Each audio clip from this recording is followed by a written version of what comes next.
Dua, tiga. Assalamualaikum warahmatullahi wabarakatuh. Selamat siang. Kami dari kelompok 3 di mata kuliah pengembangan data ingin menjelaskan bagaimana data mining diterapkan dalam proyek kami yang ada di mata kuliah PPSI. Di mana proyek yang kami bikin ini adalah chatbot berbasis WhatsApp yang dapat digunakan untuk bertanya-tanya soal informasi yang ada di kampus dan juga dapat melakukan pemesanan, pengecekan kelas dan juga pengecekan kepadatan yang ada kepadatan ruangan yang ada di kampus menggunakan data mining dan juga KDD Key-Means. Di sini karena kami WhatsApp chatbot, maka interaksi yang kami lakukan adalah di dalam WhatsApp. Kita bisa memulai percakapan dengan ucapan salam, entah hai, assalamualaikum, selamat pagi atau apapun itu. Nanti AI akan merespon jawaban tersebut berdasarkan pesan yang kita input. Nanti di sini terdapat dua menu opsi, yang dimana ada explore informasi NTNG, yang dimana bisa bertanya-tanya mengenai kampus. Lalu ada juga booking dan juga check booking, yang dimana sekarang kita akan fokus kepada penjelasan di bagian melakukan bookingan baru. Di sini kita akan merespon dengan dua, dan akan muncul sub menunya yaitu booking baru dan juga check booking, dan kita karena akan fokus ke dalam booking baru, kita akan menjawab dengan respon satu. Dan dari sini akan muncul prediksi keramaian ruangan, yang dimana ini adalah penggunaan Key-Means. Ini adalah tampilan luar dari hasilnya. Kalau misalnya dilihat lebih dalam, yang dimana kita bisa melihatnya di dalam workflow dari N8N. Di sini dapat terlihat beberapa step hingga dari database hingga menghasilkan perhitungan-perhitungan dan juga step-step dari KDD hingga dihasilkan dan dapat dilihat oleh user. Yang pertama itu adalah ambil data jadwal, di mana ini kami mengambil dari data yang benar-benar nyata yang ada di kampus ini, FKMG, teman-teman yang sudah membantu mengisi data di sini, dan mereka itu mengambil datanya dari kampus ini, yang dimana terdapat 1940. Kenapa cukup banyak? Karena di sini SKS-nya itu dipotong-potong berdasarkan satu SKS demi kebutuhan sistemnya, karena nanti bisa memesan berbagai macam sistem. Yang dimana ini resource yang diambil itu adalah raw, dan juga operasi yang dilakukan adalah get many. Jadi semua data itu bakal diambil, yang dimana ada 1940, yang nama data tabelnya itu adalah detail jadwal underscore final.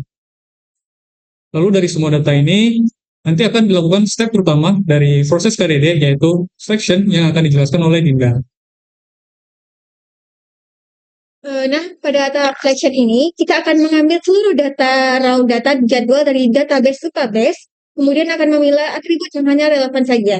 Nah, dari banyaknya kolom, kita akan hanya mengambil 4 kolom utama, yaitu schedule ID, hari, jadwal mulai, dan juga status. Untuk di bagian selanjutnya adalah pre-processing yang akan dijelaskan oleh tools kita. Baiklah, di sini saya akan menjelaskan tentang pre-processing, yang dimana pre-processing merupakan pembersihan data. Dengan cara ini, proses ini dapat membersihkan data dari noise atau data yang tidak diperlukan untuk analis, yang itu memfilter baris data berdasarkan status. Dengan status kosong itu dibuang sehingga hanya menyisikan data yang valid, yaitu jadwal normal dan booking kelas untuk dihitung kepadatannya. Selanjutnya itu ada step yang ketiga adalah transformation yang akan dijelaskan oleh Tiara. Baik, selanjutnya saya akan menjelaskan tentang transformation atau transformasi data, yaitu mengubah format data menjadi bentuk yang dapat diproses oleh algoritma mesin, seperti matematis butuh angka, bukan teks. Seperti mengubah hari Senin atau Selasa menjadi angka 1 dan 2, melakukan normalisasi nilai X hari dan Y itu jam ke dalam skala 0 sampai 1, agar jarak antara data dapat dihitung dengan presisi oleh Key-Means dan tidak bolong-bolong. Oke, step selanjutnya itu adalah data mining. Dari transformation yang sudah dilakukan, maka di sini dapat nilai yang dapat diolah di dalam algoritma Key-Means. Yang dimana sejak awal tadi bahasa yang kami gunakan itu adalah JavaScript, yang dimana ini adalah bagian input, ini adalah proses, dan ini adalah output. Jadi setelah banyaknya input yang sudah dilakukan transformation, yaitu ada 506 item, di sini algoritma akan melakukan perhitungan kalkulasi K-means untuk mengecek. Ini mana di sini kami mengklasterkan ada 3, yaitu min, mid, and max, yang dimana tujuannya adalah untuk membagi menjadi 3 jadwal untuk jadwal sepi, jadwal normal, dan juga jadwal padat. Di sini dapat dilihat algoritma itu melakukan iterasi hingga hasilnya itu benar-benar stabil.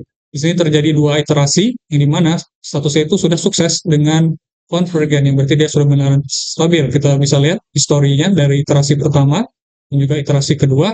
Dan di sini adalah hasil analisis yang didapat. Untuk label sepi itu didapatkan oleh hari Sabtu dan juga Minggu dengan jumlahnya ada 52. Ini maksudnya adalah total kelas yang ada di hari itu, total kelas yang statusnya itu adalah yang berisi jadwal normal atau book, sedangkan yang normal itu ada Senin, ada Jumat, sedangkan di padat itu ada Selasa, Rabu, dan juga Kamis.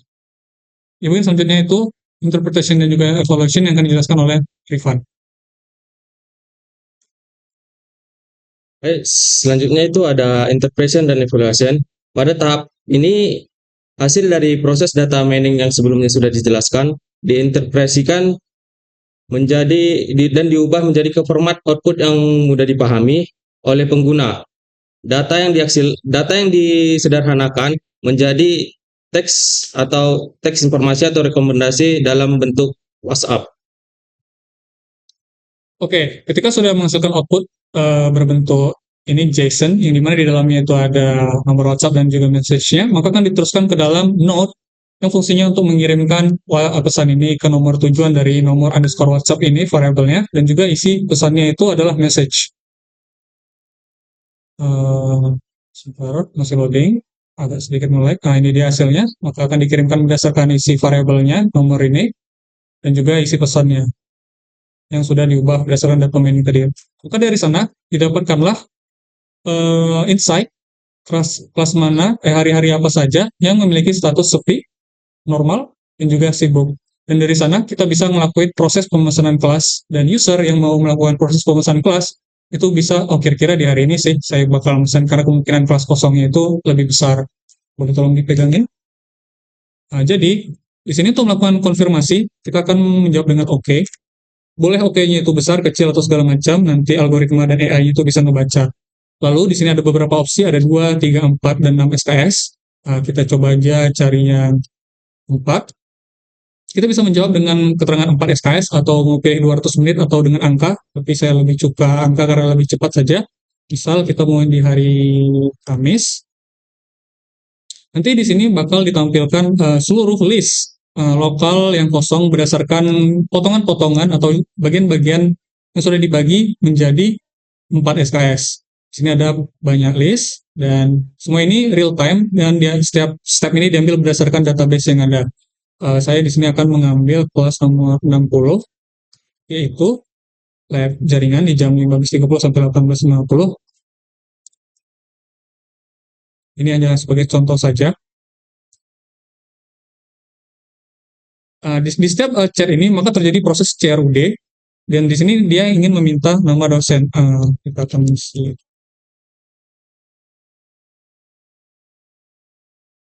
Lalu ada kelas.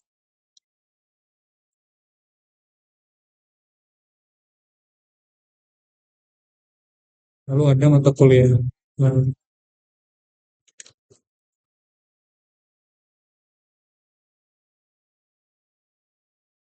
Maka dari semua yang hasil tadi, semua ini percakapan ini tadi disimpan di dalam log book, di mana nanti akan diretrieve kembali untuk dikonfirmasi sebelum di update datanya itu ke dalam database yang utamanya. Jadi kalau misalnya ya, kita akan cek ya.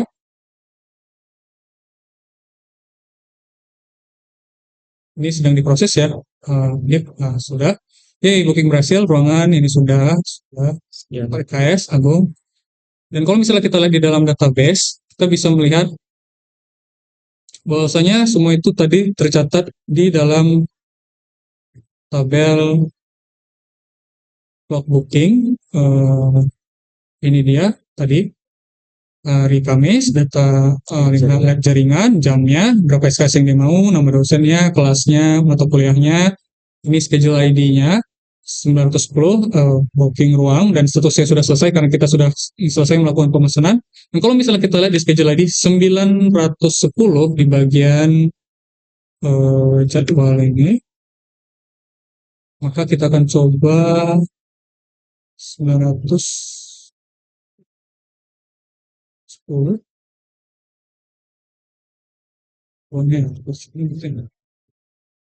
database 910. Maka di sini sudah terisi. Tadi karena berapa SKS kita? 4 SKS. 1, 2, 3, 4. Maka dari 910 dan 913 tadi berisi oleh dosen Pago, kelasnya, mata kuliahnya, statusnya, pemesanan siapa, dan ini nomor ini bisa didapat karena nanti setelah melakukan registrasi dan nama panggilan siapa, dan ada juga grup ID otomatis. Itu dia tadi proses CRUD yang terjadi di dalam pemesanan kelas. Dan itu juga tadi proses KDD yang terjadi sebelum melakukan pemesanan kelas. Itu dia sekian dari penjelasan kelompok kami, yaitu kelompok 3, tentang bagaimana penerapan KDD dan juga menerapkan Kimins di dalam proyek yang kami bikin. Apabila ada kesalahan dan kekurangan, mohon dimaafkan. Wassalamualaikum warahmatullahi wabarakatuh.